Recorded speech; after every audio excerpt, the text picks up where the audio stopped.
స్పెషల్‌గా తినాలనుకునే వాళ్ళకి ఇదొక మంచి రెసిపీ అండి. చికెన్ తవ్వ గీ రోస్ట్ చాలా టేస్టీగా ఉంటుంది.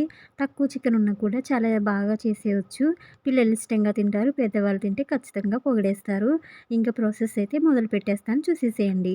ఇప్పుడు తవా పెట్టేసుకొని దాని మీద కొద్దిగా నెయ్యి, అలాగే ఆయిల్ కూడా వేసేసుకొని అల్లం వెల్లుల్లి పేస్ట్ కూడా వేసేసి ఇది కొద్దిగా మగ్గనివ్వాలి. ఇక్కడ ఒక క్లిప్ మిస్ అయిపోయిందండి. కరివేపాకు అది వేసే క్లిప్ మిస్ అయిపోయింది. తర్వాత ఆనియన్, పచ్చిమిర్చి, టమాటా ముక్కలు కూడా వేసేసి కొద్దిగా మగ్గనిచ్చి, తర్వాత పసుపు, అలాగే ఉప్పు కూడా వేసేసుకోవాలి. మగ్గనివ్వాలండి ఇది మంచిగా.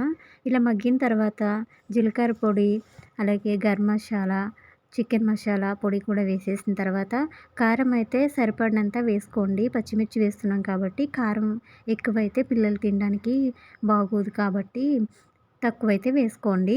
ఇలా తక్కువ వేసుకొని మీ టేస్ట్‌కి తగ్గట్టుగా వేసేసుకొని కలిపేసుకున్న తర్వాత చికెన్ కూడా వేసేసుకొని ఇది బాగా మగ్గనివ్వాలండి.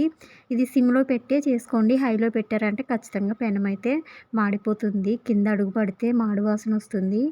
రెసిపీ పాడైపోతుంది. అందుకనేసి సిమ్‌లో పెట్టుకొని దగ్గరుండి చూస్తూ వేపుకోండి. తర్వాత ఇలా వేగిన తర్వాత కొద్దిగా వాటర్ వేసి ఇది కూడా మంచిగా కలిపేసుకున్న తర్వాత మూతైతే పెట్టేసుకోవాలండి. సిమ్‌లో పెట్టి 2 నిమిషాలు అలా మగ్గనిచ్చిన తర్వాత మూత తీసి ఫ్లేమ్ హైలో పెట్టేసుకొని ఒక 3-2 మినిట్స్ అయితే బాగా అడుగు నుంచి కలుపుతూ ఉండాలండి. లేకపోతే అడుగు పట్టేస్తుంది.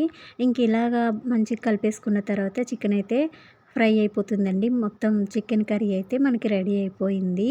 ఇంకా ఫైనల్‌గా కొత్తిమీర జల్లేసుకొని సర్వ్ చేసుకోవడమే.